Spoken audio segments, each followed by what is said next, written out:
You know, life is funny. If you don't repeat the actions of your own success, you won't be successful. You gotta know your own formula, your own ingredients, what made you, you. 1987, I was at the Latin Quarters, listening to Africa Bambaataa give the order. The core of the order was to avoid the slaughter. He said record companies ain't got nothing for you without a lawyer. He taught the infinity lessons and how hip-hop could be many a blessing, and that was great. So in 1988, there was no debate. We had to end the hate.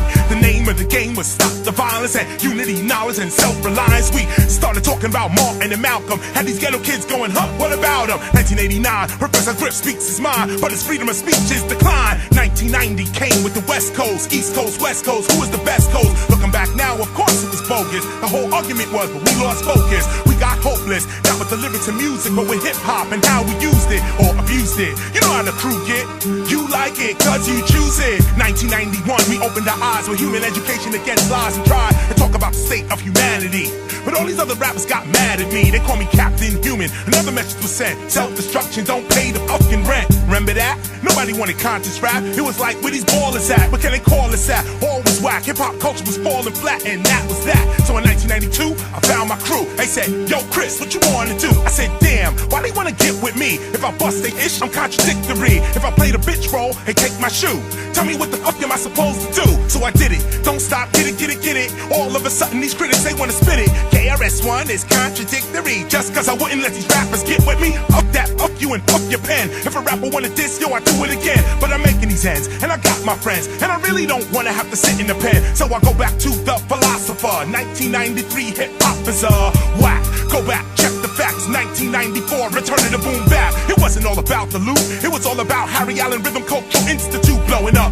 1995, conscious rap is still alive, but nobody wanna play it, nobody wanna say it, nobody okayed it, they all rather hate it. 1996, it really don't stop. We put together something called the Temple of Hip Hop. Not just DJing, breaking, craft, and lyrics, but how hip hop affects the spirit. Step into a world, that's what I did. 97, I was raising my kid, or kids, but I had to go, cause New York DJs changed the flows, too clothes and hoes. But that wasn't me, I'll be damned if I danced for the MTV. So in 1998, I began to debate, should I go now, or should I really wait? 99, I moved to LA, you see, and took a gig with the WB. Started studying philosophy full time, to have a full heart, full body, full mind. But you know what the problem is or was? DJs don't raise our kids, cause they so caught up in the cash and jewels. How they gonna really see a hip-hop school? How they gonna really see a hip-hop temple? They don't even wanna play my instrumentals. But big up Dr. Dre, Snoop, Exhibit, especially Exhibit, he was there in a minute. Mike Concepcion, all of them said, yo, you need help? I should call them. When I was in LA, I held the crown. Bloods, Crips, they held me down. I can never forget Mad Lion, Killer Pride with the gat in the lap and the low ride. Oh, I can't forget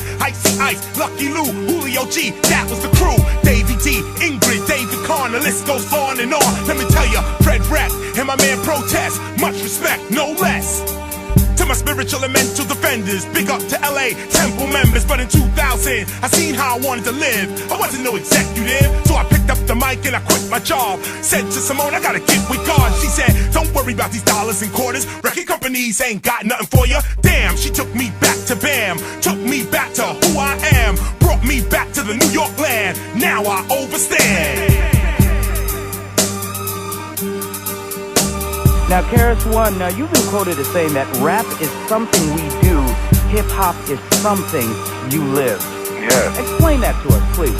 Well, today hip-hop, we are advocating that hip-hop is not just a music. It is an attitude. It is an awareness. It is a way to view the world. So rap music is something we do, but hip-hop is something we live. And we look at hip-hop in its 9 elements, which is breaking, MCing, graffiti art, DJing, beatboxing, street fashion, street language, street knowledge, and street entrepreneurialism, trade, and business. And that's where, that's the hip-hop that we're about. We come from the root of cool DJ Herc, who originated hip-hop in the early 70s, and then Africa Bambaataa and Zulu Nation, who instigated something called the Infinity Lessons and added consciousness to hip-hop, and then Grandmaster Flash with the invention of the mixer on to Run DMC, and then myself. And we created the Stop the Violence movement. You may recall a song, Self-Destruction, and so on. All of this goes to the idea of living this culture out and taking responsibility for how it looks and acts in society.